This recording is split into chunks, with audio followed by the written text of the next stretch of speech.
I'm going to get us rolling. Jeff, are you ready for us to get started? Whenever you're, yes? Hit the gavel if Okay. you want. I'm calling to order our Mount Shasta Planning Commission regular meeting for Tuesday, January 16th, 2024. And we'll have the flag salute.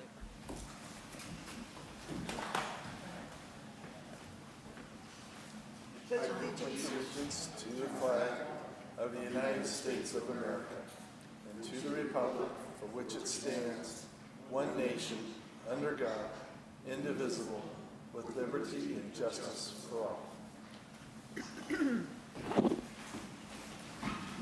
Okay, item 2, roll call. Jeff, please. Yes. Commissioner Boyinger. Yes. Commissioner Hajera. Higuera, sorry. Commissioner Sarian. Here. Commissioner Beck. Present. And Chair Findley. And I'm here. Good. And noting that Commissioner McDowell is not here and that we have an open seat. Got that? Are we good? Okay, item number 3 is public comment. And this is a time set aside for people to address the Planning Commission on items that are not on our agenda tonight, because we will be getting to that shortly. If anybody would like to come and speak to us, you get 3 minutes, and we'd love to hear from you. Go ahead, let us know who you are, please. Greetings, Francis Mangel, 736 Pine Ridge Avenue, Mount Shasta, city resident. Okay, ladies and gentlemen, I have mentioned this before, but it's not on the agenda tonight. I have pretty good history as a Forest Service guy, and something I've noticed that there are several trees that are highly dangerous to life, highly dangerous to property, highly dangerous to power lines, highly dangerous to housing developments and other housing, especially outlying housing just outside the city limits. But this nest that you're going to talk about tonight, also I saw on the pictures that you had on the internet, and I responded. I wish that my response to that internet notice We'll get to that. would be put in there. But dealing with the first item, I noticed that there are several firebomb trees that are extremely dangerous on that site. Now, specifically, if you would like me to take you on a tour of Mount Shasta City, I'll be glad to point out some of these trees. Easily done by city crew. All you have to do is look up at a 45-degree angle. That's half of a 90. And if your finger touches somewhere standing underneath the power line, if your finger touches any part of that tree, when that tree comes down, it could hit the power line. Isosceles right triangle for those of you who are mathematically inclined. But just outside of Terry Lynn, there's a 200-foot fir. Whatever direction that thing goes when it comes down, it's going to take out a house. 2 directions, it'll take out a power line. And the other directions, it's going to take out another house and at least cause a lot of damage. Underneath the power lines on my block, we have people where there's the power line, here's the tree like that. The guys come along and they fix it like that, and then these come right up through it again. There are ways to fix that tree by cutting it off and like that and doing it like that. There's your power line. Let the branches, cut off the branches that are going to grow up through the power line again and save the city a lot of money, not to mention possibly life and property and traffic accidents and access when there's going to be another fire or heavy winds and rain, which is going to bring some of those trees down. Thank you very much. Thank you, Francis. So everybody knows we can't take action on an item tonight, but your concerns are noted. Anybody else want to speak to us on an item that's not on our agenda this evening? We have one hand raised. Vicky Gold is online. And she wants, okay, Yes. go ahead. Me? Now we can hear you. All right. First of all, Vicky Gold, not Shasta. I wanted to, this has nothing to do with the Planning Commission, but I wanted to mention that I had immediate response from staff today, all of staff, from Jeff on one issue regarding tonight's agenda item, and then from Todd and Muriel and Ken, and everybody acted immediately, and I'm so grateful for that, Kathy, as well. So I'm very grateful when there's responsiveness like that in our small town. It was for a friend and a request that really was important, and they handled it so beautifully and immediately. I just wanted to say thank you.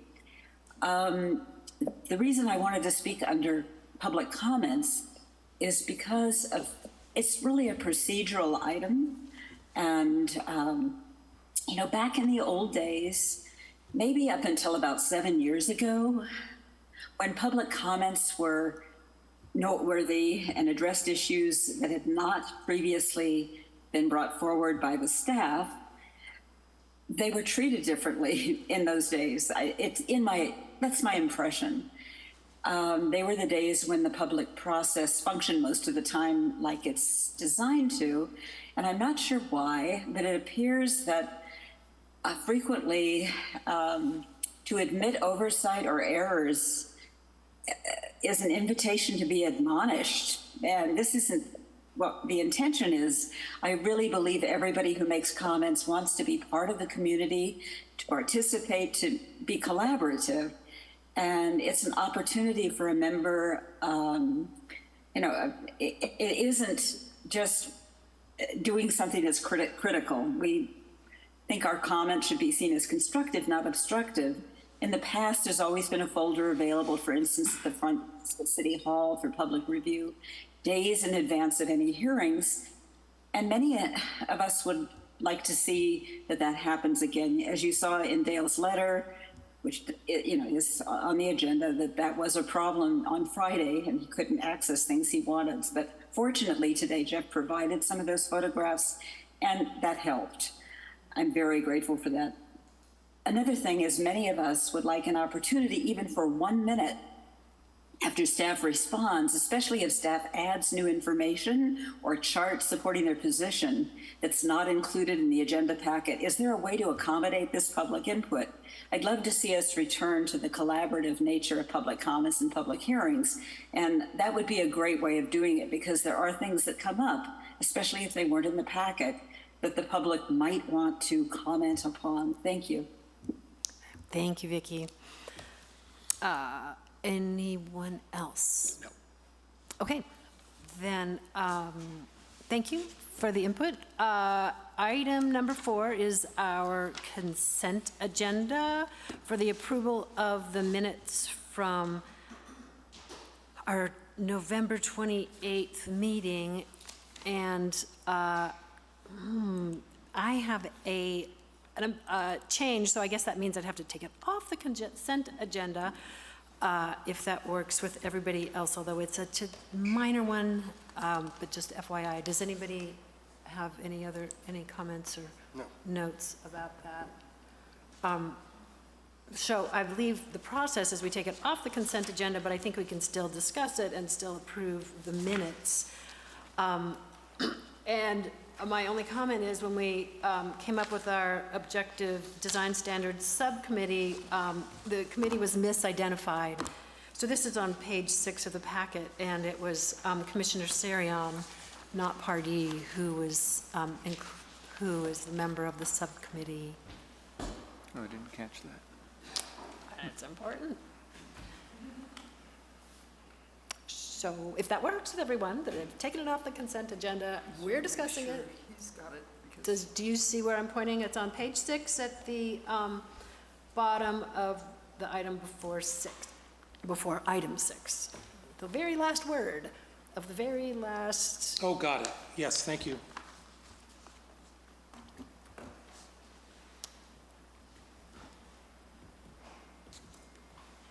Okay, did anybody else have any comments or questions about the minutes? No. Okay, then perhaps, I shall make a motion to approve the minutes of the November 20, or what one is this? I don't know. November 28th, you're right. Yeah, November 28th minutes with the change and correction by Melanie Finley. Okay, do I have a second? And Paul seconded. You got that, Jeff? Belinda, motion. I do. Paul second. All in favor? Aye. Aye. Opposed?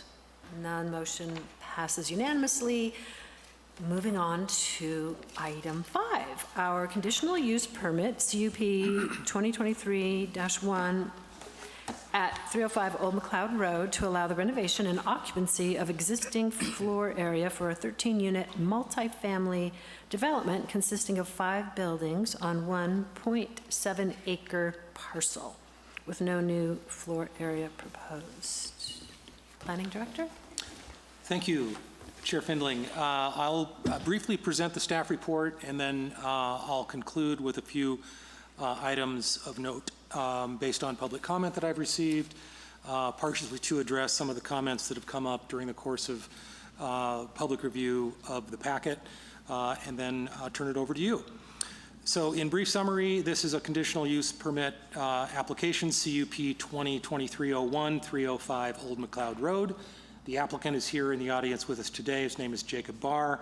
Their application was submitted on November 29th, 2023. It is a consideration of a CUP application to allow the renovation and occupancy of existing floor area for a 13-unit multifamily development consisting of 5 buildings on 30,491 square foot parcel. No new floor area is proposed. Based on the information and analysis contained in the staff report, the recommendation is that the Planning Commission adopt a resolution attached as attachment 1 to the staff report in your packet, approving CUP 2301. In brief background, the CUP is triggered by the Mount Shasta Municipal Code, Title 18 Zoning, Chapter 1816, particularly Table 7, which in the high-density residential zone of R3 is to allow more than 4 multiple family dwellings. 13 are proposed. We feature a site aerial there with some labels showing the 13 units. Briefly, the project description is as follows. The project site supports 5 single-story brick and wood frame structures containing 13 units. They average in size from 420 square feet,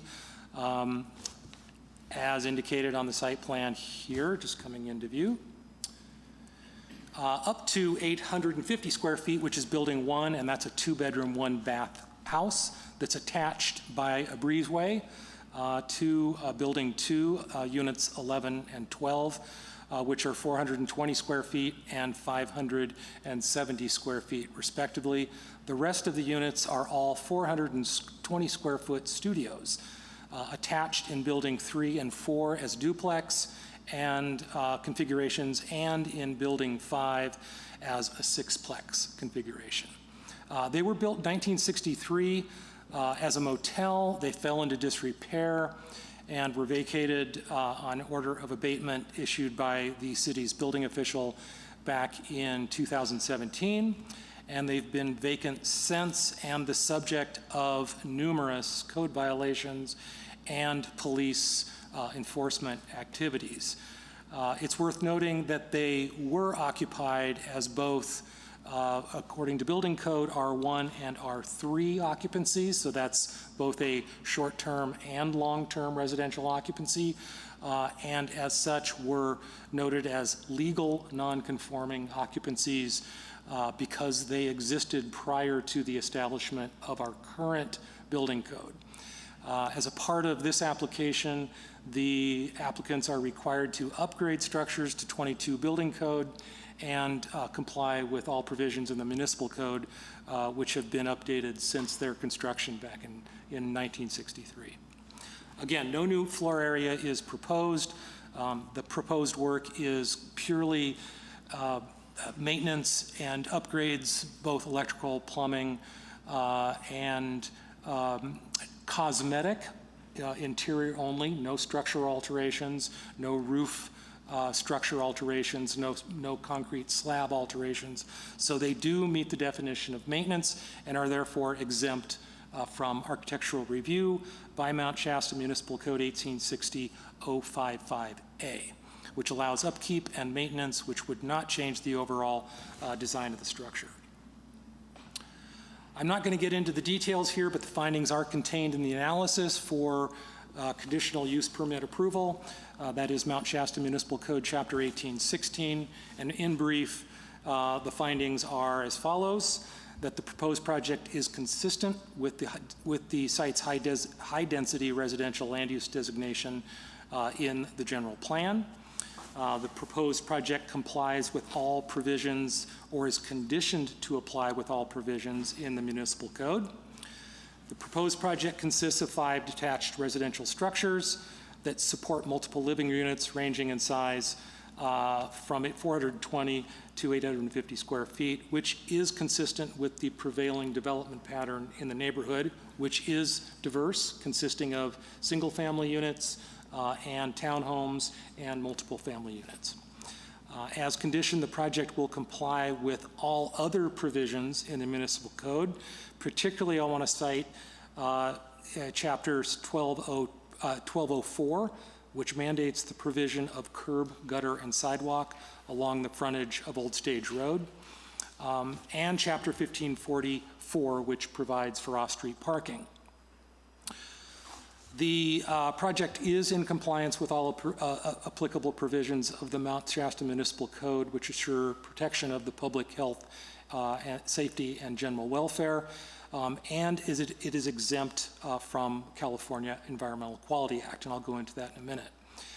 There is no dedication of land required by the proposed project, and as I mentioned, with respect to installation of public improvements, curb, gutter, and sidewalks will be installed. The development regulations are cited in Section B of the staff report. As cited, it is consistent with 1816, particularly Section 1816-020, Section 7.3 for high-density residential R3 development regulations, and General Plan Table 3.1. Details are all listed there. Comparatively proposed development, our findings, and the applicable standard. As mentioned, the project is exempt from CEQA per Class 1 categorical exemption. That is a particular exemption which allows the operation, repair, maintenance, permitting, leasing, licensing, or other minor alteration of existing public structures and private structures, facilities, mechanical equipment, topographical features involving negligible or no expansion of former use. This falls squarely within that definition and qualifies for a Class 1 categorical exemption. Further, I highlight some of the exemption findings. They're outlined in the bullet list below. There are also exceptions to exemptions which also do not trigger CEQA or the non-application of this particular exemption, and those are summarized below. There is no cumulative impact, there is no unusual circumstance on site, there are no scenic highway implications, there is no hazardous waste site, there are no historic resources which would preclude the site from falling into a Class 1 categorical exemption. The attachments are the draft resolution, the notice of exemption, which will be filed post Planning Commission decision, and the public comments that were received at the time of publication of the staff report. Comments received since then and prior to my arrival here this evening were all forwarded to you via email and are available at the back table. Before I turn it over to you, I have just a few noteworthy items. They're up on the screen here for you. First of all site changes that are proposed by the applicant are triggered by compliance with our existing municipal code, particularly Chapter 1544. If it weren't for those provisions, no exterior alterations to the site would be required. They could simply pull a use permit for tenant improvements and occupy the site or be issued occupancy permits conditional upon compliance with 22 building code. There are a great number of non-conforming conditions on the site. They are allowed to prevail, provided they do not go further out of compliance with existing codes. Front yard setback is one of them. Parking conditions are also another, and I'll touch on that in a minute. As for signage and lighting, there is no requirement for, nor is there any proposed signage or lighting on site. They are proposing to reestablish existing lighting. They are going to provide no new lighting, and they have demolished the existing signage and propose not to replace it with new signage. Therefore, no signage trigger for review and no design review substance within that proposal. As for landscaping, they are retaining the existing landscaping with the exception of having to remove some of it because of the parking requirements. There is no new proposed, therefore no landscape plan has been submitted, nor is one required. They will be required should they propose more than 500 square feet of any new landscaping to comply with the Water Efficient Landscape Ordinance or Title 1542 of the Municipal Code, which staff will pick up via Condition of Approval 7, which staff will review during building permit submittal. And no certificate of occupancy will be issued until demonstrated compliance is submitted. As for snow removal, which is germane to Mount Shasta Municipal Code Chapter 1224, compliance with that is also required at plan check per Condition of Approval number 7. We will review that. It will be conditioned in building permit review and approval prior to issuance of occupancy for the buildings. As for parking, comments have come up that the parking is sufficient, and comments have come up that the parking goes above and beyond that required. I have provided for you in front of you and entered into the record this evening, provided at the back back table for copies for the public review. Additional findings, should you decide to make findings to change those parking provisions. And that is allowed by Mount Shasta Municipal Code Chapter 1544. And with that, I'll pause and turn it to you for questions. Thank you. Who would like to start? Paul, would you like to start? Yeah, so based on what we're seeing, it's a single-family dwelling might be stretching the description a little bit, but those studios are probably more designed for one or two persons, with the exception of the house. Is that correct? That is correct. It's very likely that a 420 square foot unit with basically one room and an attached kitchen would be occupied by a single resident, yes. And these are considered to be for long-term rental, correct? Correct. Okay. And then my final question would be, because I do have a construction background, oftentimes when you get into a remodel, you can't, because I don't know what condition they're in. I haven't gone to look at them. I don't know if they're gutted or whatever. But what happens if you run into unforeseen circumstances? And I think you already addressed this, but I'm just being redundant. What happens if they have to go above and beyond what is, I don't want to say permitted, but generally when you remodel, as long as you're repairing to original, if you want to put it that way, it's, you know, you're good to go. But sometimes you open up a wall and boy, there's dry rot or termites, and it requires, to mitigate that, requires more than what we've discussed. So I'm just curious what then happens. Yeah, they have been allowed to do some exploratory demo, and everything that they've submitted and to this for your review and will submit for building permit review will be informed by that exploratory demolition, so they know what they're getting into. And right, but I guess my question is, could that impede the progress of this happening, or would it require different permitting or? Well, they're required to comply with the 22 building code. There are some provisions within those code requirements which are germane to interior wall separation, certainly mechanical, electrical, plumbing. All of that will be required to be compliant with 22 code. Okay. I think that's basically it. If I think of anything, I'll ask you to come back around to me. Thank you. Thanks, Paul. Tucson? I have no specific questions, but I wanted to say thank you for, outlining the main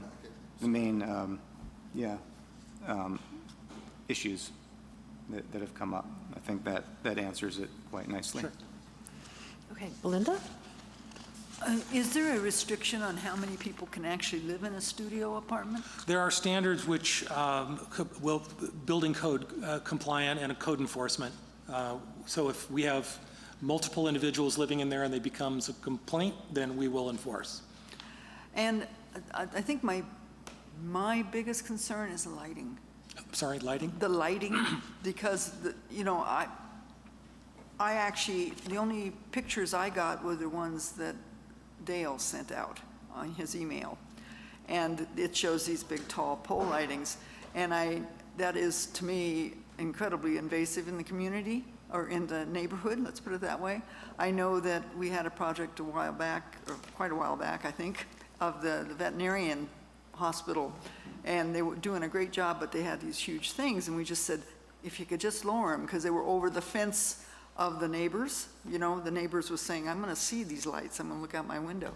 And I know, it's like, this is like a really different project than we've ever had, where it's kind of like, I almost go, why are we even here? Because we're not getting to really review to the normal way we used to, because of the kind of project it is. I think it's the new housing thing, and so I understand that, but it's different for us. And so I'm weighing in on this, even if I'm not supposed to, because it's one of the biggest complaints I have in any neighborhood is invasive lighting. Right. So we do have a general plan policy, which is essentially a dark sky policy framework for us to comply or require compliance. It might be a question for the applicant. They're here. They're, again, not proposing any additional lighting, so that didn't trigger a requirement by staff of them for a lighting plan. As I mentioned, there are some legal non-conforming conditions on site. Lighting happens to be one of them. There are 2 light fixtures that exist that staff will work with the applicant to reduce. And maybe the applicant would speak to that. I don't know what their specific intent is, but they are aware of the lighting conflicts with surrounding neighbors, for sure. Okay, thank you. Mm-hmm. Thanks, Belinda. Vaughn? Okay, so again, I want to commend you for putting together a pretty good package, and we get a pretty decent idea what's going on. So yeah, mine was also light pollution. I'm thinking about the neighbors and that sort of thing. There's going to be some lights on and things that haven't been there for a while. I don't know if that's if they're just restoring what's there, or there's going to be any kind of new implementation of some, maybe lights facing down instead of up, that sort of thing. Just, I don't know. But the main question I had is there some I'm looking at the drawing, and I'm looking at the picture, and I'm seeing all these parking spots, but I'm not seeing paving or anything. Is there going to be some paving? The only additional paving, again, or flat work required for the project is triggered by the provision for additional parking. Okay. So wherever you see the parking in the site plan with the X and the outlines, that would be required to be compliant with municipal code provisions for surface parking. Now, that doesn't have to be paved. It can be pervious material, pavers, for example, if that parking amount is indeed upheld by Planning Commission this evening. Gravel, is that what maybe? I don't know offhand if that's probably not. I don't know, honestly, I don't know the code by memory that well, but again, that is going to be the decision of the building official during plan review. The other thing is, I know it's a pretty quiet neighborhood, and I'm thinking about noise abatement. You know, if you got a bunch of people moving into this place, and I hate to say it, but I'm kind of imagining who may or may not be. And I'm just thinking loud noises, you know, music, all these kinds of things. Is there anything that's going to be built into, you know, I don't know, leases or anything like that that's going to, I mean, I don't want to hear the cops showing up this house every other day because of unruly neighbors or, you know, new neighbors that have just moved in. That, again, that might be a good question for the applicant. They are prepared to respond to your questions. Okay. And I do know that we do have a code enforcement provision for noise violations of that sort, and we're used to it on this site, unfortunately. Well, I just didn't know, do we have a quiet time in town? Is there you know, you and I are used to this down in the Napa Valley, you know, 10 p.m., hey, all bets are off. But I don't know if we have that, you know, here in town. Yeah, again, I don't know if there is a sunset for noise. Is it 10 o'clock? Construction? Do we have a noise ordinance? Yeah. Noise ordinance. Which we don't.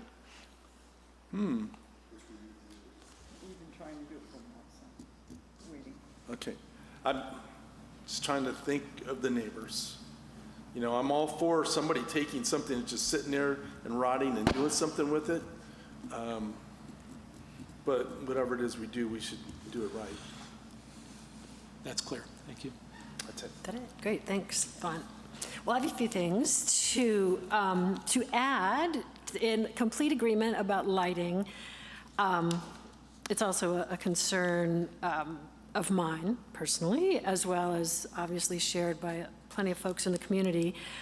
And those pole lights, you know, they could be a problem. But there's other things that I also find interesting. For one, these are studio apartments, which are typically occupied, you know, by one person. It's kind of a squeeze to shoehorn two people in. Sometimes they might, often they might not. And the market rate for a studio apartment still is going to put somebody in a relatively lower income bracket, so that our municipal code requires that many parking spots. In addition, that it requires RV parking, seems a bit excessive to me. I think about if I were to live there and if I knew that a choice was being made to pave, create additional potentially impermeable surface, to remove shade trees, which are also an impact on neighbors because, you know, again, creating a heat island as opposed to creating a more pleasant space with shade trees. I'm wondering if all of that parking is essential to this project being successful. So in anticipation of that prompt, I provided for you and have handed out and provide public copy findings that are provided by the parking chapter 15404090 to modify the amount of parking that is required by our municipal code. The findings are listed in detail with the conclusion that by majority vote this evening, you can enter these findings into the record and reduce the amount of parking. It is up to you to reduce it to what you believe is a well-founded amount. The findings are drafted in a manner that allows you to decide what that amount is. You could choose to, for example, say that the existing parking on site of 14 units, 14 stalls is sufficient to meet the demand of those 13 units. Or you could so find that there's a different number. and determine what that is and direct staff to modify these findings accordingly. That's something you could do on the record tonight. I could read these findings into the record if you so, again, vote or direct staff by a majority vote. Well, I find that helpful, thank you. I think partly by reducing the required parking, we would have areas now that, you know, could be considered landscaping, or, you know, certainly there are areas that aren't required for any other purpose that then could be used for snow storage, so that might solve another problem. But I'd hate to, like I say, I personally would hate to see us require them to remove trees and remove shade. I don't know if before I hand this off to the public hearing and so on, did anybody else thought about that? I'd like to hear thoughts. Belinda, go ahead. If I remember correctly from, I think, the last meeting, there was some talk about the fact that we didn't need to have as many RV spaces as this has. This has 4, I think. Is that right? 3. 3. And that was something with the affordable housing thing that we talked about that other property, and they didn't need to have any or some. Yes, so that is included among the findings that I've drafted for you. Okay. Particularly that whereas sort of toward the bottom of the page, the Planning Commission supports the best practice parking regulations and in parentheses by the California Department of Housing and Community Development that reduce parking ratios for small, affordable residential dwelling units such as those proposed. So you support that directive. HCD does not make it a mandatory provision by state law, but they do require, and again, the finding following that relates directly to the adopted 2023-31 housing element, particularly program HO 2.3.8, which says that we will amend the Mount Shasta Municipal Code, Chapter 1544, to reduce the number of on-site parking spaces for small residential units, units without bedrooms, like the ones proposed this evening. So those are 2 of the findings that I include in this for your consideration. Had anybody else thought about that or any input? Vaughn? Well, if I remember reading this all correctly, there's still on-street parking too, correct? There is. There are no on-street parking restrictions for the entire frontage of the property, with the exception of the driveways on either end of the site. All right. So what I'm thinking is, I'm not one to see trees cut down for parking spots, but so to me, it looks like there are plenty of parking spaces. And how many of these people, this is this does open another, bailiwick with regards to how many people are living on each one of these pieces of property or something like that. I can see if somebody moves an RV in there, like family members are living in the RV, that sort of thing. This is, Well, it's not allowed, but it's been known to happen. No, I heard that. It's not allowed, but. Not in this situation. You're too out there. Like, Yeah, I don't know. I mean, this is just the kind of thing, these are the things that are rolling around in my head. Yeah. And again, thinking about the neighbors too. And I know, I guess we'll speak to the landowner, but, we're not designating max occupants. We've speculated about what that is. Is there a way to put what a max occupancy is for a 400 unit, square foot unit?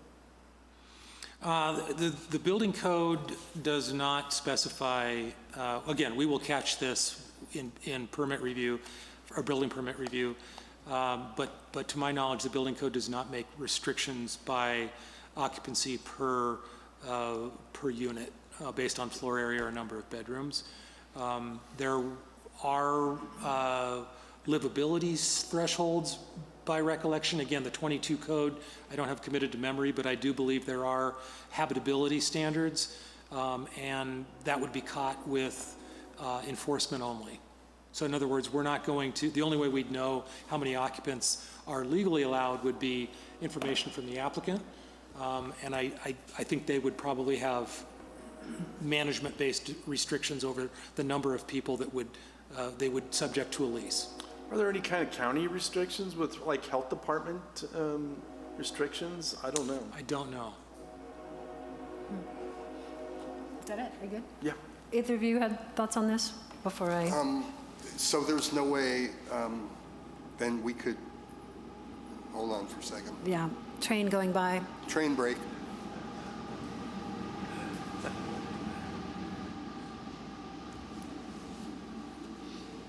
So there's no way it could be conditioned in the permit, or are we legally speaking, or where does that Conditioned leave us? to- The amount of people per unit.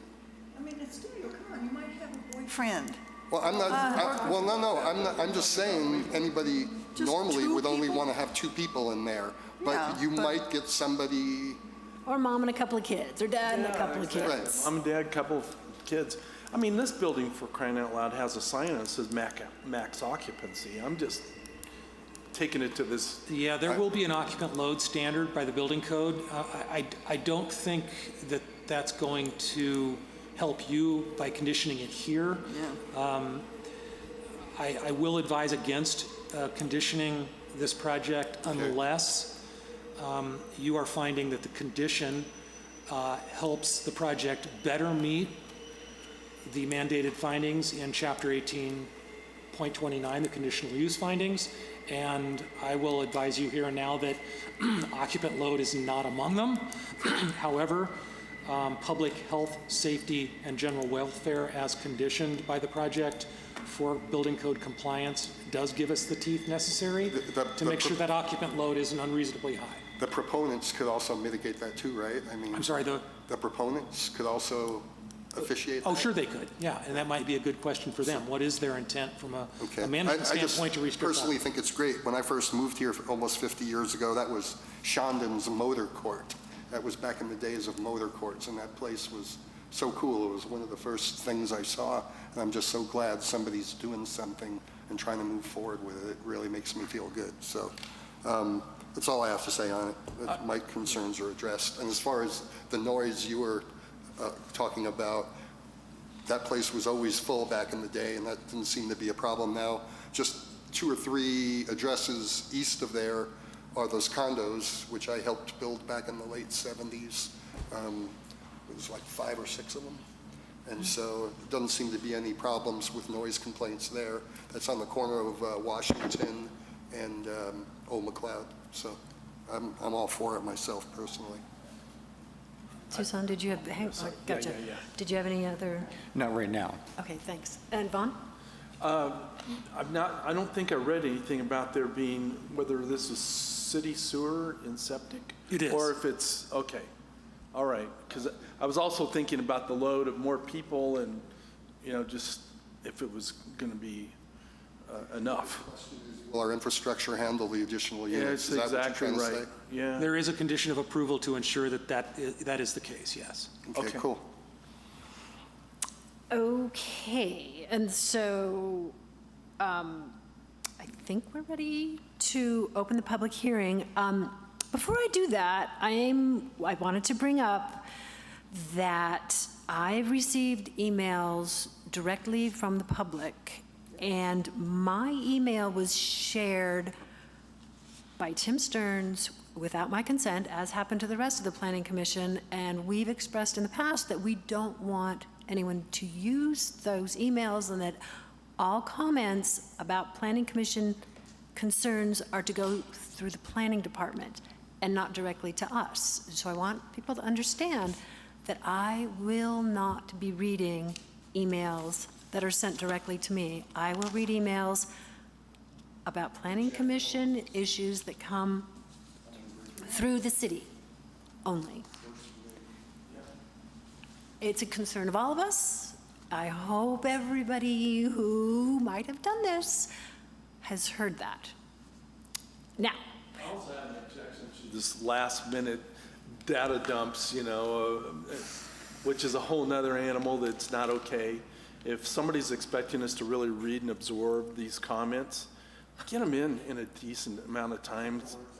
If I was going to comment on that, I just didn't know if now was the time or staff comments was the time. And Well, I I'm pretty appreciate it. reasonable and easy to please, but you know what? That's just not okay. 'Cause there was It doesn't give us time to really help you, if you've made these comments, to really absorb what it is you're trying to tell us, or take time to go look at it and see it. It's not doing anything To back for up us. what you're saying, there was some time back, and I can't remember what was on the agenda, but it was the day of the meeting, and we had between 20 and 30 emails dumped on us the day of the meeting. That's ridiculous. We were getting them this And afternoon. Personally, for me, if it's after Monday, the day before the 12 p.m. lunchtime, because if you're given, we're already putting hours into this packet as it is, and it's just too much. So and since you got the packet out so early, that's why I told you I thought it was wonderful, because, and I haven't told anybody this, I was going to mention this tonight, I suffer from mild dyslexia, so when I get a packet that's 60 pages, it's one run-on sentence of 60 pages for me, and I'm like, ah! So if I get it on Thursday, I have to sit here like I did last meeting like a dummy and have nothing to say because I can't go through that data in that amount of time, and having it a week more to look at it is so helpful to me so I can do my job better. And I would really like to see, and also commenting on 12 or more page letters that people submit to us that for me is going to take up to an hour possibly to read that letter. When you only get 3 minutes if you're standing here at the podium speaking, I know we kind of have to read it, but those are pretty cruel and inhumane on me also, speaking for myself personally. Well, sometimes it's trial by ambush. In my profession is what the term is, and it doesn't work here to help the people actually want us to read and understand and absorb what they're trying to tell us. So we're just asking to kind of think through, last minute ambush emails just not going to really do you the service that you're hoping to. So, Especially since our new planner is getting this packet out way earlier. yeah. Exactly. So those emails should come in way earlier. well, it is interesting that people who are asking for more time to review the documents from the planner are giving us still Less time to less defend time the to information. do theirs. Yeah. Okay, so I did bring it up. I appreciate your backing me up and agreeing. I hope that The people private have email heard us. thing is, Do not use our private emails. Tell us how you really feel, they're Belinda. private. They are private. They were given out without our consent. Now, to the public hearing piece of this. I'm going to open it up now, and we would like the project proponent to please come up and hopefully you heard some of the questions that came up regarding lighting, about managing noise, and about occupancy plans, and go on about filling in the gaps for us. And introduce yourself. Yeah, my name's Jacob Barr, and my sister Meadow Fitton and her husband are also involved in this project, as are several of my adult children. I've also lived here for a long time, and as it was, over the last 7 years, I've been riding my bike up Old McLeod Road to the trails and wondering, when is somebody going to do something with this project? When does it become available? And ultimately, I guess I should have kept my mouth shut, because it ended up falling to me. And having lived here for a long time and wanting to have opportunities for people to live here, including my children, again, hopefully one day that they would decide to move back, gives me a personal vested interest in seeing unproductive, housing be turned back into productive housing. So one of the nice things about this project, and I won't describe it because Jeff did an excellent job with that, is that it will provide 13 housing units into our very, very needy community, and especially with smaller units that are going to be more affordable compared to other things that are out there. So I'll gladly address some of the questions that you guys have brought up, and it's great to hear them because I think that a lot of the issues that people are thinking about really aren't issues when we look at them from a practical standpoint. The first one being the lighting. Back when it was the Shandon Motel, there are those two tall pole lights that are out on the Old McLeod Road side of the property that I imagine were put there to, to enhance the appeal or to make it where people could find the motel if it was needed. And ultimately, for a residential use like we're proposing, there's no need for them. So I would be glad to completely eliminate those tall pole lights because they're not needed for what we're doing here. And the existing exterior of the building lighting is sufficient to light the parking safely, the paved parking that's already there. So no problem with that. And obviously, when the use is going to be for long-term residents, lighting needs are different than for a commercial business like a motel. In terms of the parking, we also have no desire to cut down any trees or make additional paved parking for this project.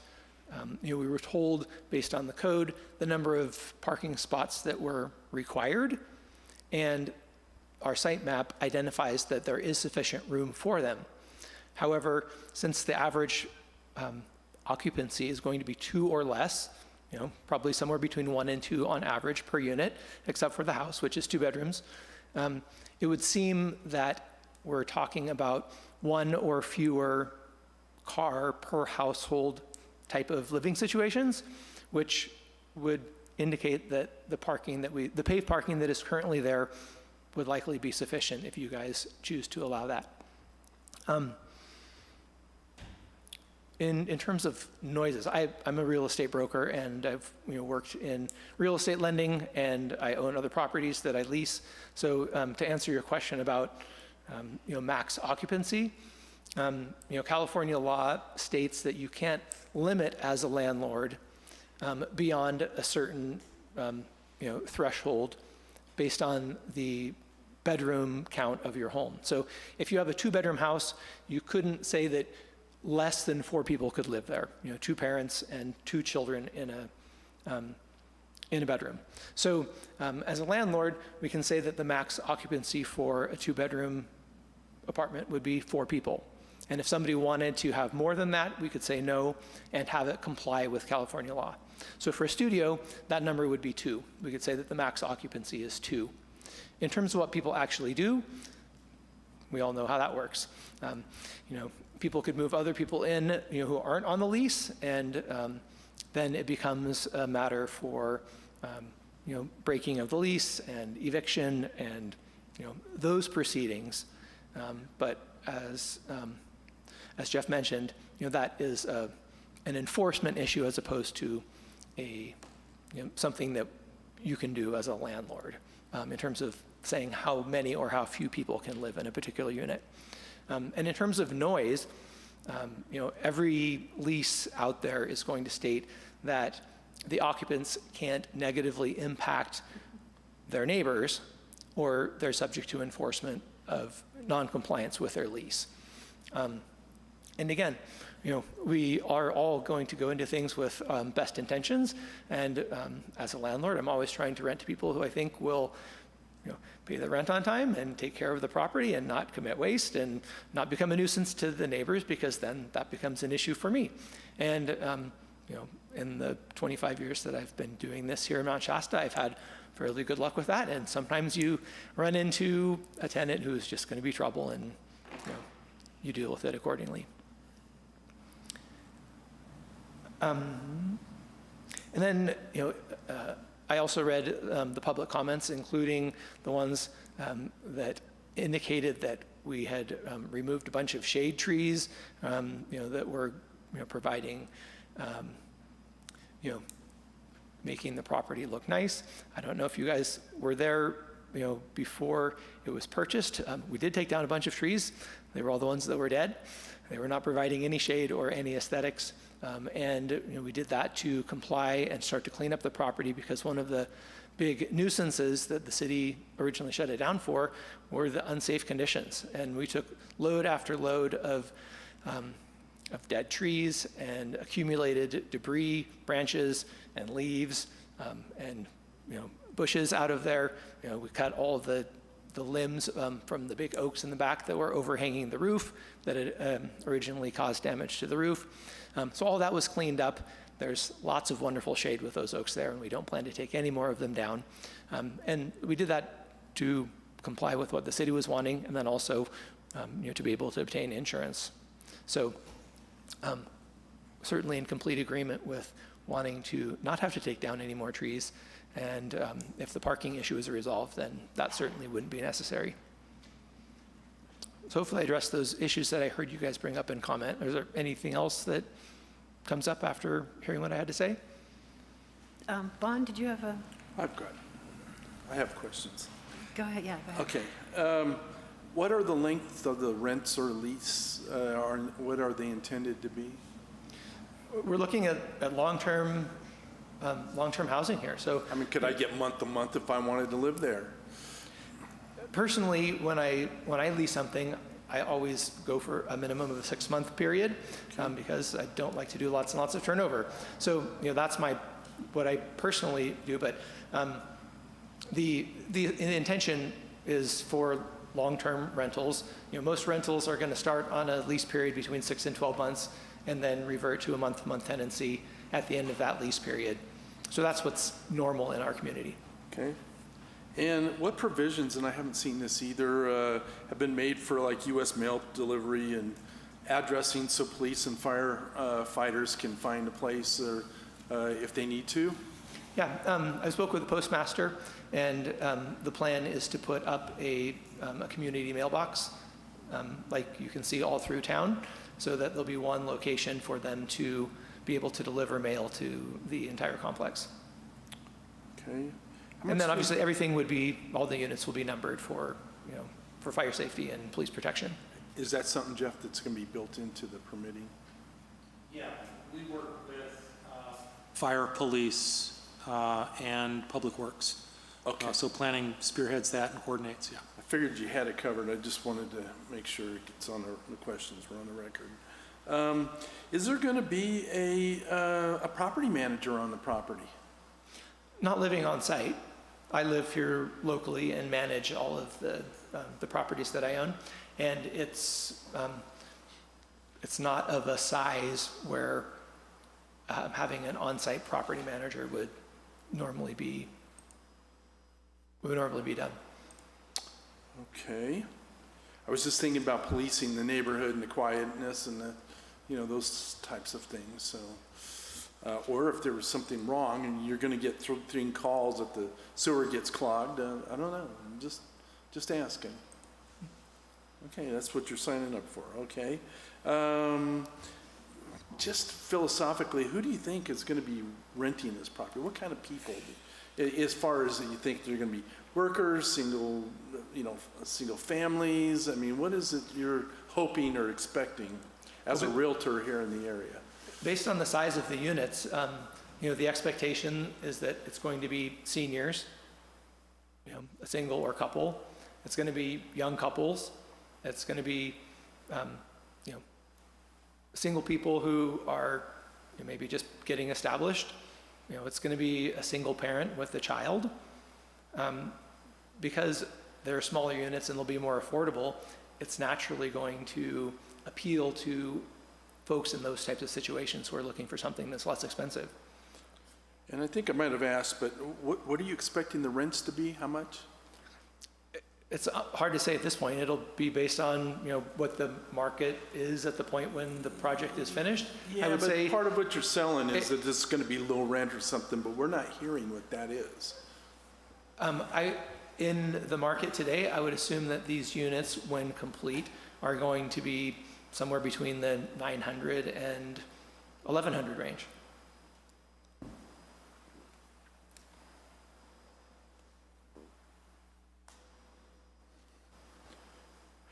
Okay. I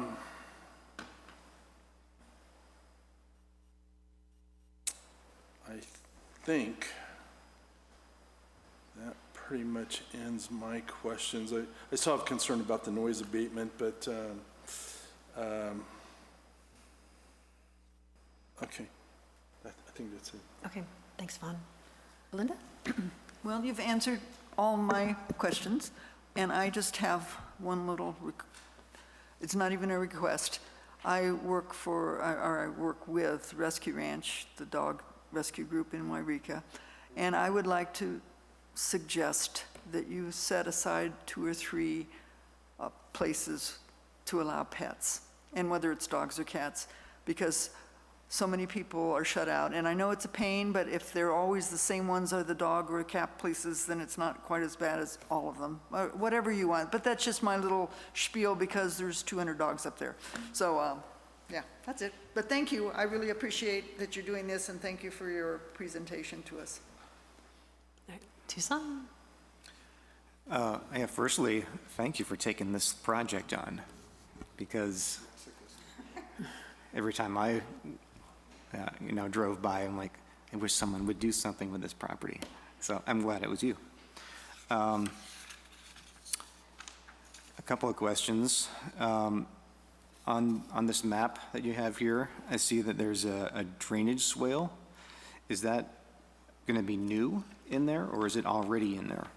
No, it's existing, and that is how the drain water that is on the site has been dealt with from some time past. Because I know that in the past, I remember when that property got shut down, I believe it was a drainage issue on that property. Some got flooded. I think there was like ice dams or something and flooded. Has that been addressed at all? Yeah, that was something that we were expecting to be a major issue that we'd have to deal with. And working out there in the massive rainstorm that we had in mid-November, we found that the issue was that the drains were clogged. And once the drains were unclogged, it easily handled that torrential rainstorm. Nice. In your estimation, how many trees would need to be removed if this plan was implemented with 1.5 spaces per unit? Do you have a sense? It would require taking down one very large oak tree next to the driveway closest to the townhomes, and it would require the removal of one larger tree in the front yard of the main house. Okay, so 2 fairly large trees, yeah, okay. And I like the idea of removing those light poles if you're not going to use them. Yeah. I think that solves a lot of problems, right there. I would actually prefer to remove them because ultimately they would provide light pollution to the 4 units that are there on Old McLeod Road. So they don't provide any function at this point. Okay, thank you. Paul? Yes, just mainly one question. Again, thanks for doing this. You're more of a masochist than I am, I guess. It's great. And I only ask this question because of our Danco project still hasn't gotten going. What is your timeline for starting, and what's your expected completion date? From the time that we have our building permits, we would anticipate being done within 60 to 90 days. Oh, great. Okay. And to address the question, your contractor question from earlier, the interior work that's needed, obviously we have put on a new roof already, replaced the broken glass in the windows. Ultimately, new windows will be part of the renovation. And the biggest piece of new work is just bringing in sufficient power to be able to support new HVAC heating and cooling units, kitchen ranges, and Awesome. A washer dryer unit that will go into each apartment, again, to make them as self-sustaining for a single older person or a mom with a child who might be living there. that's the one piece that will potentially take the most time. But the other interior work is very limited because we'll be connecting, kitchen sink to existing drain. So it's mostly going to be painting and flooring and putting the new things in. So Okay, great. it should be a project that once approved and permitted will be able to happen fairly quickly. Good. That's great. Really is, because we need it badly. Appreciate it.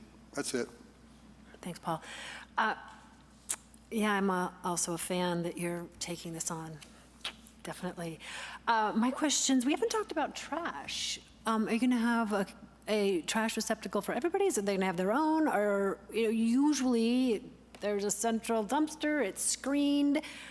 I wondered what your plans were for that. Sure. I've been in touch with the trash folks about that and looked at where the best place to put a dumpster sufficient in size to meet the needs of everybody who would be living there. And their request was to not have it be screened, because then when there's snow to deal with, it becomes a bigger issue. And ultimately, the location of that is to be determined once we know what the parking requirements are going to be. Jeff, do we have any input on trash screening like we do. Our Chapter 6 garbage, refuse and solid waste chapter would be applied during building permit review. Which requires adequate scaled and screened? I don't know offhand if there's a screening trigger or not. Because I know that's part of our design review, and I don't know that either. But we aren't doing design review. Right. It'd be nice to, screening it, the aesthetic piece of that. I guess that's just a request. It sounds like, in your opinion, if the existing parking were what we agreed to, that would be adequate for what you have in mind? Yeah, absolutely. We're anticipating that we're looking at, one or fewer cars per household, per unit, based on the size of the units, the number of people that we would be renting to. So ultimately, the ideal maximum occupancy is going to be 2. Although if I have a single parent who has 2 small children that wants to rent one, we're absolutely going to rent to them. But based on its proximity to town, its walking distance to all the things that you need in town, we're not anticipating needing more than 1 off-street parking per unit based on the type of occupancy that we're expecting.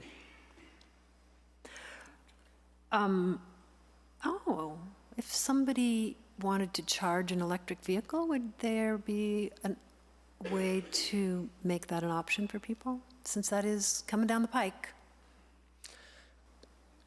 Not something that we had considered at this point. So think about that. It's on the way. I mean, it was part of our affordable housing project that's going on Chestnut, was to accommodate EVs. So I don't think that we can require that or make that a condition of approval, but again, it's part of life. If her paved surface were to increase and the potential stormwater, that impermeable surface, do you think that you would have to accommodate your existing swale to accommodate additional impermeable surface? Do you know?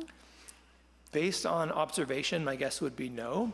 And also, a lot of the water that's making its way on site is doing so because of the current configuration of the curb gutter sidewalk, mostly being the lack thereof.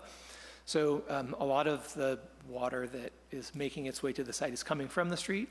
So I don't have technical data to support the argument, but my guess is that even if there was additional paved on-site, it probably is going to be similar to or less than what is currently coming because it's not being collected at the street side. Gotcha. And I'm thrilled that you're happy to take down those poles for the neighbors and for your residents. is there existing lighting on on each unit? And if not, can we ensure that, as per our dark sky requirements, that they are downward facing, full cutoff lights on individual units? There's lighting on the exterior of each pair of units. And so a total of 7 on the interior plus 1, I think there's just a porch light for the house.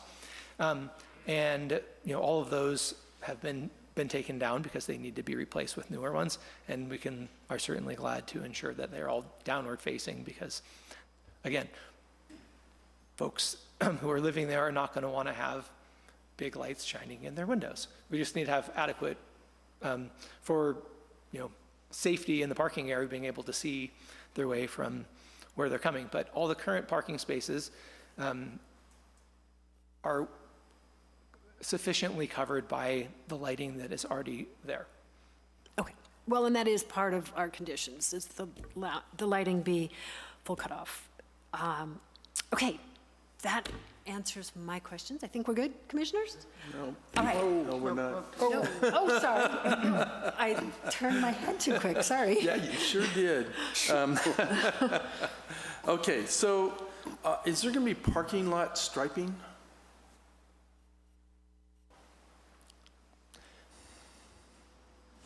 If needed, we can stripe the parking. I mean, ultimately, they'll be numbered so that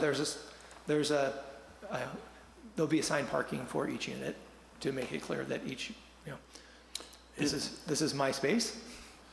You draw a little number. This question may be for, I guess, for Jeff in a way, but you guys will be checking for mold and all those kinds of things during your inspections anyway? Oh, yeah. Okay. And for market rate for low rent, does this qualify as low rent housing? What are those numbers for? Well, this is not a deed restricted project, so those AMI standards, those ranges do not apply. If they did, this would qualify as market rate, although with a little bit of math, I feel like we could probably arrive at a moderate level, so 80 to 120% of AMI, which is Siskiyou County median income. I was thinking of the bigger picture here, so that's why I was asking. I'm thinking even though these aren't deed restricted per se, Okay. that based on what we've just heard, they would fall into that income category. All right. And sir, I've got one last question for you. Is you planning on keeping this property, or is it a spec property? No, plan is to keep it long-term. The first project I renovated here in Mount Shasta was over 20 years ago, an 8-unit apartment on Chestnut Street that I still own, as well as an office building immediately adjacent to it on Mount Shasta Boulevard that I also acquired over 20 years ago and still have. So no, this is long-term. I've lived here most of my life, plan to live the rest of it here, and have no intention of selling this property. Ultimately, it'll be for my kids. We're good? Okay, so now, thank you. Good. We're going to open it up to the rest of the public. 3 minutes. Do folks here in the audience, would you like to come up and speak to us? And then we'll get to folks out in the, anybody want to come up and speak? I'll get up. It's all good. It's all good. This is pot. Okay, that's right. Please let us know who you are. Thank you. I live on Washington Drive. I've lived around here since the 1970s.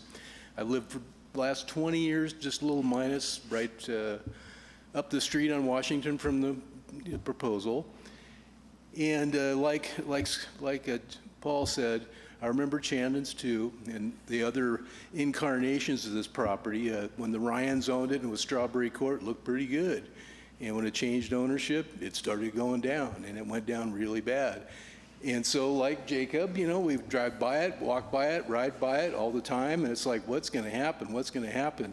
And we thought, well, back in our mind, maybe it's going to be like the hospital, what happened last week. It's going to just be a problem, right? And when I heard that Jacob got on it, I said, Yahoo, that's good. And why? You know, I've known him and his sister, his mother, for many, many years, and I watched the what's now John Scott building, the old Pendragon he took on, and boy, that looks nice, always has. And didn't you do the Coal Creek Inn too? Okay, there's another one. So he's got experience, and I think, as Commissioner Vaughn said, he's going to do it right. And that's really all I'd say is it's nice to see everyone getting along. It's positive. Thank you to the new planner here for handling everything as you did, and it's all good. Thank you. All right, thank you, Mark. All right, anybody else here with us this evening that would like to come up and speak? Oh, all right. Does anybody out in the public, anybody out raising their hands? There are no hands raised. Well, okay, then I'm going to close the public hearing and take it back to commissioners. Do you need a motion of approval? Or? Well, or do we, any more discussion, any I thoughts? think we need to talk about the parking findings, maybe? Yeah, Just to see. okay. Belinda, then go ahead. I think it's fine to reduce the parking. That's all. And I liked this, thank you for, I mean, I did go through this. Whether I retained everything, I don't know. The whereases get me after a while. But I think it's a good idea to reduce the parking because the only, and it says we have to have the 3 RV spaces. Is that what you're? No, I didn't understand. yeah, that particular whereas says the proposed, the residential use and small average size of the residential units will not create a significant demand for additional parking beyond the existing 14 spaces, including the 3 RV spaces. So that would be, I'm waiving, essentially waiving the 3 RV parking Okay. and including any additional beyond the 14. That's the intent of that. Okay, so I was thinking, because the one place is a 2-bedroom house, that should be qualified for 2 parking places, and that would move it up to 15. Because, That I mean, a makes sense. 2-bedroom house, they're going to have 2 cars, Sure. as far as I can see. But everybody else is probably down to 1. So that's my particular, I'm sorry, you just reminded me of something. Go ahead. I didn't mean to stop you.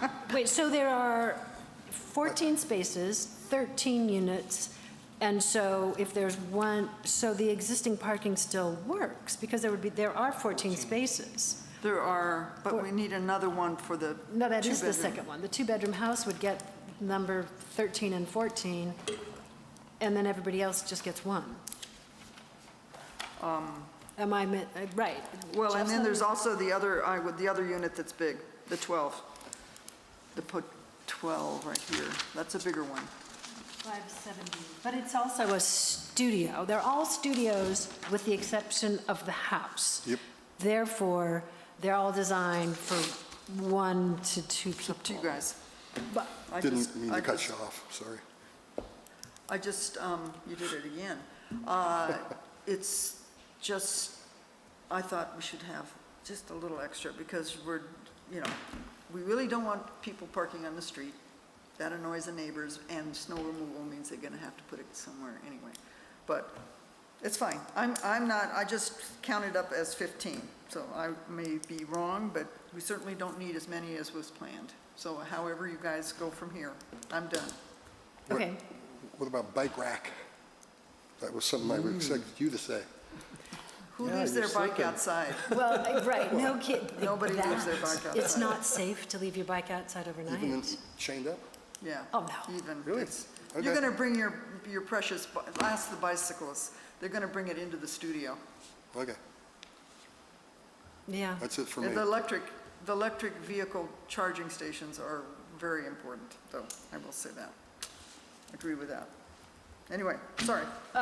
Okay, so we're thinking 14 spaces is with every spot getting 1 spot and the house getting 2 with 14 spaces. That's what existing parking looks like. So there's, which I think is what you wanted, Belinda. Yeah. then there's no, Shouldn't just have one more just for, whatever, it's okay. but Commissioners, Tucson, did you have? Yeah, when you think about it, if we have two people, let's say a couple in a studio apartment and each has a car, let's say half the studio units have 2 cars. That's 6 extra spaces. And they would have to be on the road. They would have to be off-site parking at that point. You can also tell them they can only have one car because they only have one car parking space that's designated theirs. I don't know if they can say that. Well, but in terms of what you get. Something about the Bill of Rights and the Constitution, I don't know. But if you look at your plate, you're looking for a place to live, and the place you want to live has one parking space, then you're aware of that when you move in. Okay, Yeah. I've only got one parking space. Does this couple want that place with that condition? Maybe not.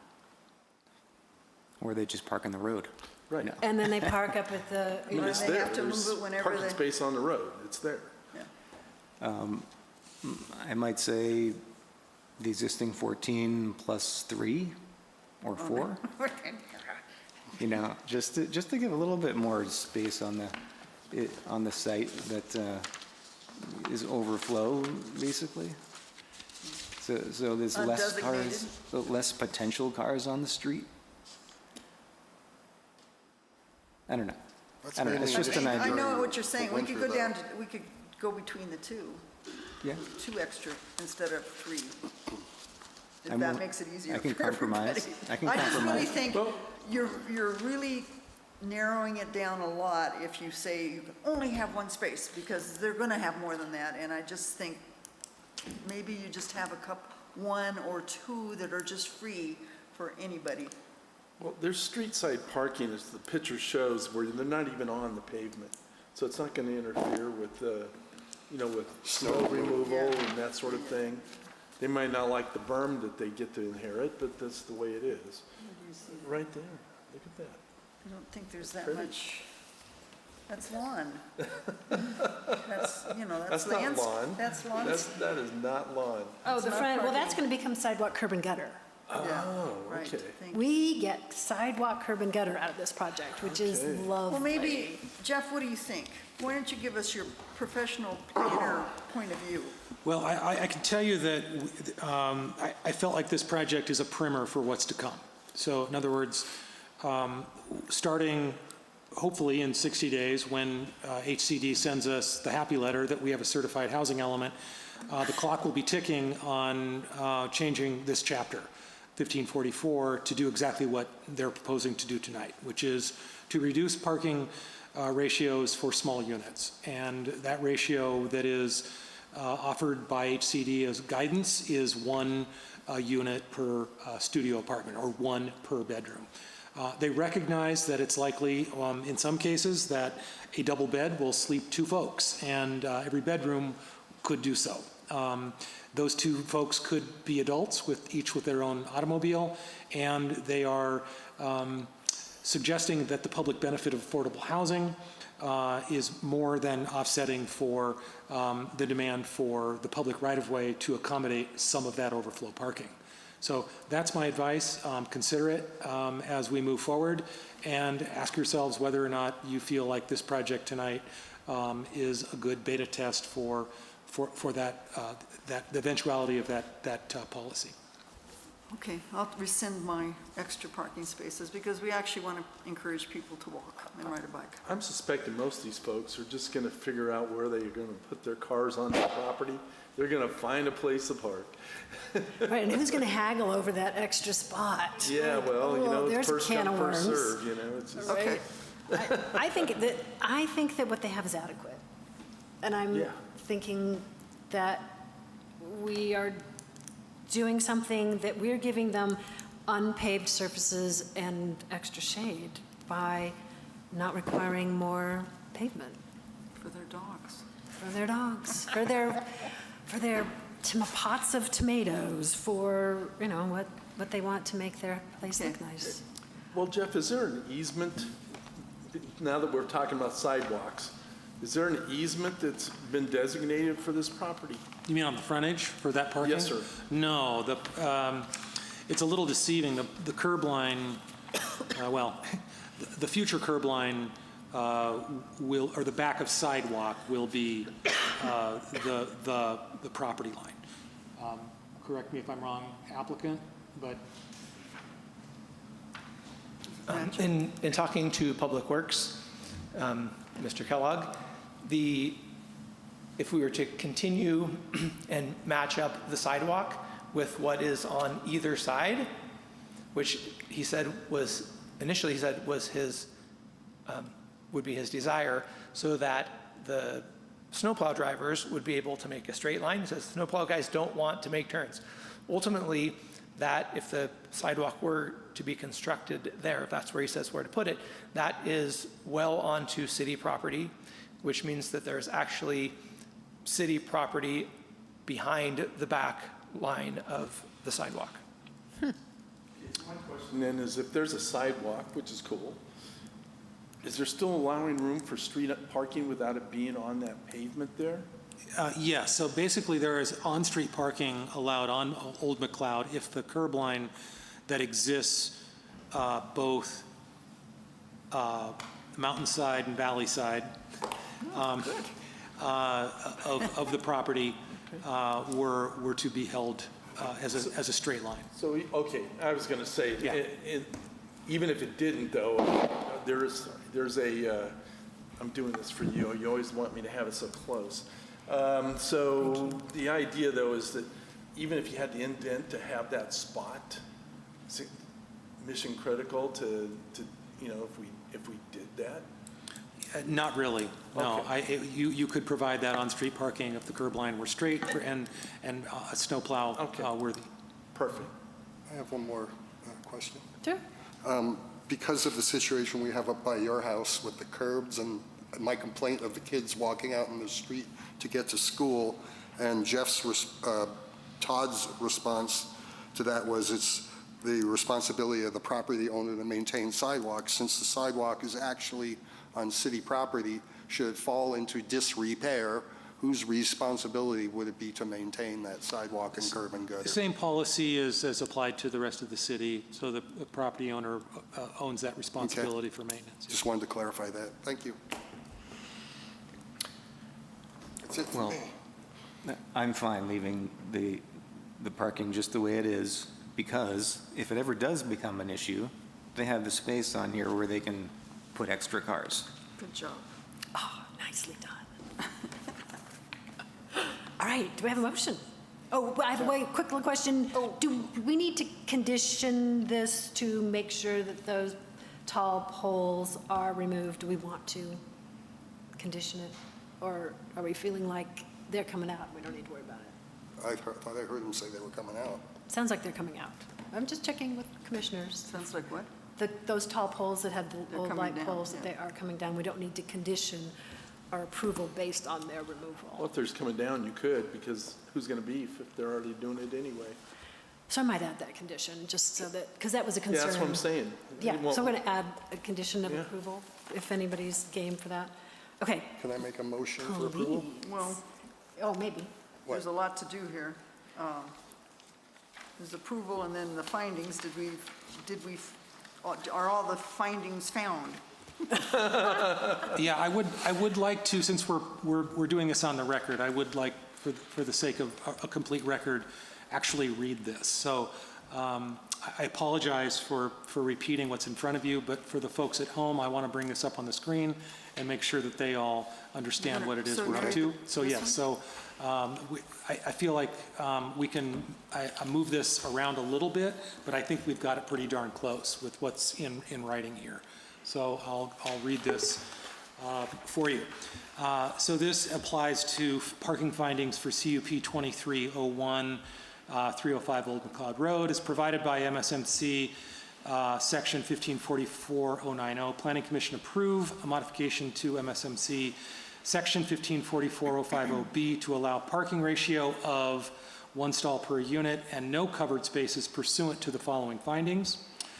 Whereas the project proposes to renovate 13 residential units built in 1963 and historically used for short-term and long-term housing until vacated in 2017 on order of abatement by the city building official, and whereas the project is a single 0.7 acre parcel, and whereas the existing development density of 16.9 units per acre will remain unchanged from historic use, and whereas the site currently supports 14 existing parking spaces, and whereas no new floor area nor increased density or intensification of use is proposed, and whereas the average residential unit size is not 606 square feet, but rather 463 square feet, 463 amended, okay. configured as 12 studio apartments and 1 two-bedroom apartment, and whereas Mount Shasta General Plan Circulation Element Goal CI6 states that residential development provide off-street parking commensurate with the density level of the development, and policy CI 6.2 seeks to ensure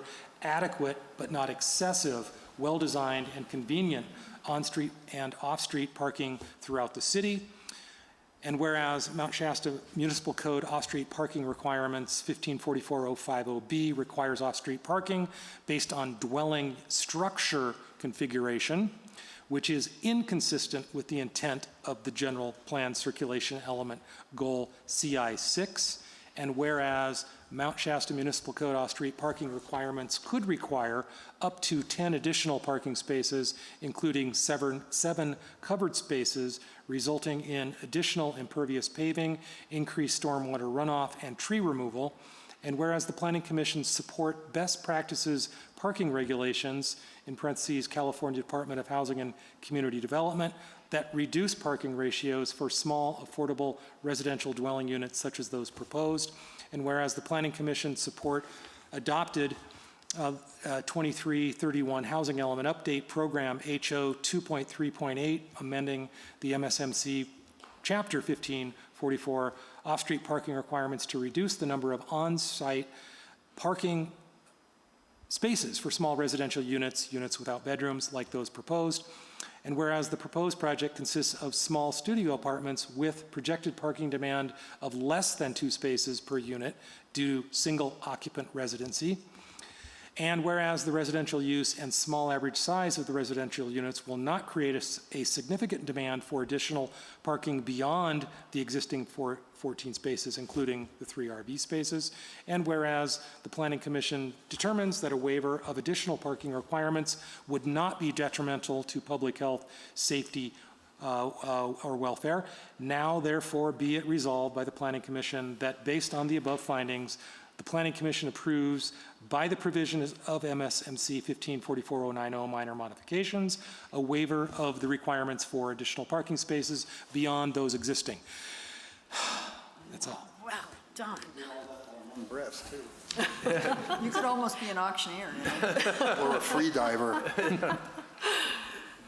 There we go. Okay, Can we make a motion? are we ready for a motion? Almost. And possibly with a condition that the tall poles be removed. The tall light poles be removed. Is that, are we ready Is that for enough? that motion? Almost. Oh, and? So I think my question is, I mean, first of all, I want to say, one of the things I love about being on this commission is everybody's so thoughtful. They're so concerned about the neighbors, the city welfare and that sort of thing. And it's just a beautiful thing to be on here doing this. And I want to thank you guys for that. Jeff, with that, are you saying it's your recommendation that we approve this, this project? Yeah, that's clear in the staff recommendation and the staff I report. just want to hear it in, Yeah. Yep, okay. You bet. All right, now I'm ready. Okay. Did you start? Who started? Shall I make? Go for it. Yeah, All somebody right. else, I don't know. I move that the Planning Commission adopt a resolution approving conditional use permit 2023-01 with conditions to allow renovation and occupancy of a 13-unit multifamily residential development at 305 Old McLeod Road, and with findings that the project is exempt from CEQA. And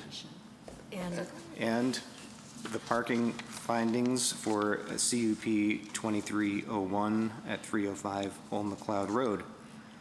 And the light poles? Did that come? And it's in the condition. And conditional upon the 2 light poles that are currently on the property be removed. Nice. I think that's it. Do we have a second? I'll second. Paul got there. All right, do we have that? Tucson moved, Paul seconded. All in favor? Aye. Aye. Wait. All in favor? All in favor? Aye. Aye. Aye. Opposed? Motion passes unanimously. Thank you. We have a new project. That is lovely. Okay, next item. Future agenda items. No, that's not next. Commission staff. Oh, commission, comments. sorry, thank you. Commission and staff comments. Commissioners, comments? Belinda? I would, Hang on a second. Folks in the, hey, excuse me. Please take your comments and sounds outside so we can continue our meeting. so I would like to propose that somehow we create some kind of an ordinance that all restaurants have to have their trash covered top, bottom, and sides. Because I'm on Clean and Safe, and I clean up behind a certain restaurant that's by the creek, and because it's open on the top, they fenced it in, it's open on the top, but all the crows and raccoons, and they come and they spread their little tiny, containers that restaurants have. If it was covered across the top, it would not be accessible to ravens or crows or whatever the heck it is. Seagulls. Huh? Seagulls. The gulls It's all go of them, down. actually. They're all, because they go in there. I mean, they don't throw the people don't throw the trash all over the place. It's the animals that get in. And somehow we need restaurants that have food and small little sauce and ketchup containers. They're all over the place. And then they get down to the creek, and then I pick them up. Can they be cited for polluting? Huh? Because, Well, I just did a quick research, a scan online here of our, the trash code. There's no provision for screening or enclosure. I do recall that there's state law requiring 3-bin separation. My previous city, we were implementing that. However, I don't know what constitutes snow removal challenges here compromises that or supersedes that anyway. But I have a note to do some research for you. Yeah. Thank you. all right. I'm thinking a noise abatement ordinance. Is that something we Words right can, out of We've had a we've been trying to do noise ordinance for Well, let's years. try it again. And years and years. Told them Now that we have last a time. planning director, maybe That's it's our the point. time. We got some new wheels here, let's use them. I've heard, this is the second or third time I've heard that in my 2 planning commission meetings. So Yeah. the message has been sent and received, so I get Okay. it. The 4th time. We're going to repeat it again tonight. We need a noise ordinance. And what's happening with the hospital building, A Street? my second Yeah, question. sorry, I just got to. No, you're I know it burned down, it was very Yeah, exciting. I apologize. It happened so frequently or quickly that I wasn't able to get an update before tonight. But I had a dentist appointment the day Yeah. after Oh, across darn. the street, so I was like going, wow, look at that. I wasn't even doing that thing you Is do it when you burned go. to the ground, like leveled? No, it's Just ugly? a huge pile of rubble, and I've heard there's asbestos. Yeah, I'll look into it and update you. Yeah, update us. Yeah, because- I'll send an email. I think I'll make a habit of trying to update you periodically with email follow-up, so we're not having to wait 30 days to refresh this conversation every time. Is that abandoned, or does Cliff Chang still own that? And if he does, is he going to be cleaning that up? Because Yeah, that's a I hazard. heard the city owned it now. Yeah, I'll find out. Okay, can I say one? The city took it over. Stick my That's 2 what I cents in, or you have We'll something find to say? out when we find Lots of out. rumors. Anyway, we're going to get our rumors cleaned up and given to us by our planner, so that he doesn't have to listen to us. Okay, and are we done? I'm done. I'm good. I'm going to kvetch on this like I did about the sidewalk up by your house until eternity, and still have banner signs. We still have some business owners paying thousands of dollars to comply with our ordinance, and we still have banner signs, and they're not doing anything about Yeah, it. you're right. And You're right about that. if somebody's that's had a business here, and I know personally for, 50 years, and they can go spend $2,000 or $3,000 on a sign, sorry, but there was an argument made that Todd told me that, well, we're grandfathered in. Well, that was like a year ago. I was griping about it, and we still have banner signs, and it's not only on the Maple Street Boardwalk. You can go throughout town and you see banner signs. We really need to, it doesn't do us a lot of good to spend hours, a lot of man hours upon hours crafting ordinances that never get enforced. That's just a waste of everybody's time. So again, I request that we do something about banner signage. That's all. I'll shut up now. Oh, I know, it's good. Well, on that sign thing, I have two things. There's a new illuminated sign downtown, and... There's a new what? Illuminated sign downtown. Soul Connections. Would you like to... Yeah, so prior to my arrival, the consulting planner authorized mistakenly an interior illuminated sign on their awning structure fronting Mount Shasta Boulevard, which is contrary to the provisions in our code. It is outright prohibited. I have brought that to their attention. They understand that they have a now legal non-conforming sign. I have asked them to consider compromise to turn off said lighting during their closure hours. That wasn't received well. I have elevated it to city attorney and city manager to find out what the abatement procedure would be under those compromising circumstances of a legally issued permit, but an illegal one nonetheless. So we're still working through the details. Thank you. I appreciate your That's efforts all on our that. sign problems, is because of people that didn't pay attention to the sign ordinance and gave it an okay. Well, some of it. I don't know if it's all. Some of it. Well, all the, but plenty. well, What's the saying? Ignorance of the law is no excuse, or whatever. So. Yeah. Yeah, it doesn't work when you're the one breaking the law, when you are the law. My other question is, now that we have somebody with your expertise, we put a lot of effort into updating our general plan, and then it stopped and stalled. And I wondered if there's any of that we can use and move forward with an update, because our general plan is a little old now.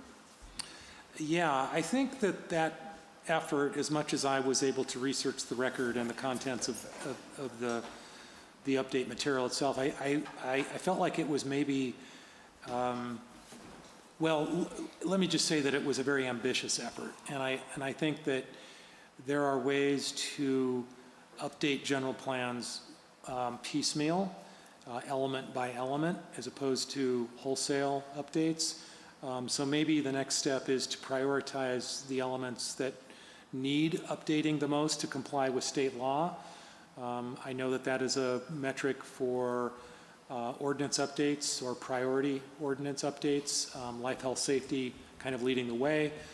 How legally exposed are we if our general plan and our municipal code are out of compliance with state law? Secondly, would be the degree to which they compromise life, health, safety. Hopefully those two are interchangeable, but they tend not to be.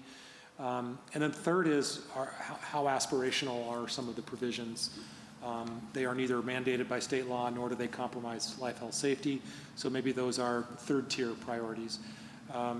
So on my to-do list is to organize the general plan elements in that order, look at where they were updated, which ones were updated last, maybe add some staff recommendations for priority for updates for your consideration. That's something I could do after the housing element is certified. I think that gets us the final piece of the puzzle in place, because there are some references for internal consistency within the general plan that we need to focus on, which drive priority 1 and 2. So. That'd be great. Yeah, Vaughn? Summit Lofts building, there's a patio that was supposed to be Oh, part of that. thank you. Thank Yeah. you. Hey. Thank you. Even a broken clock can be right twice a day. So, yeah, that wasn't completed. Yeah, Right. they have submitted, they were waiting for weather, construction weather or window. So they've submitted drawings. We have those in-house presently. They were received late last week. We owe a little bit of follow-up to the applicant for completeness review, but they are compliant. As far as I did a quick review, they look like they're compliant with the provisions that were in their permit. There's some sort of Wasn't- vent, this huge vent that there was not a Which part of the that plan. wasn't in the initial drawings. Right. So there's, which tends to almost erase that Right, that feature. patio. And that was part of the, I thought that was part of the conditional use permit, Yeah, that that's what I all this thought. was done, because they came to us like, come on, please help us, we got to Hey, hurry, we hurry, even talked about hurry. lighting and everything it else never that, got you know, done. the whole 9 So yards. it seems like if I remember Something's not right. right there, that's all. I'll review, first thing I do is Thank you, Vaughn. review their Appreciate that. building permit submittal for compliance with their upstream permits. So the CUP would give me a starting point for that analysis, Okay. and I'll look into it for sure. I have one more thing, and that is, so we have an empty seat, and I understand at the end of the month is when some of our terms are ending, and I was just Vaughn and wondering, I are going to get interviewed. that means you're re-upping. We is, Well, if they accept me, if they accept me. I wonder But that I everyone's don't know how got- many applicants they got, so it's you and me, babe. that's it? Yeah, 'Cause that's it. I confirmed today that it was just the two of you. We have not received anyone's replacement I for was thinking Mr. Allen. that we would have got an applicant in, God, what's his name, that owns the kombucha place?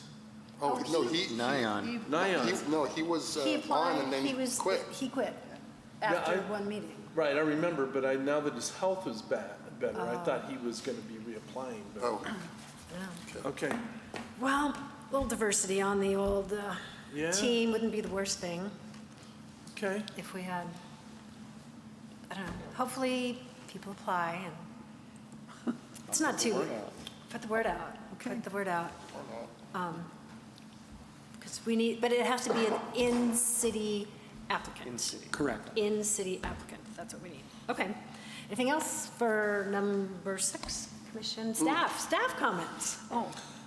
You beat me to it. That's all I really had was that, and I guess the remaining item would be the housing element.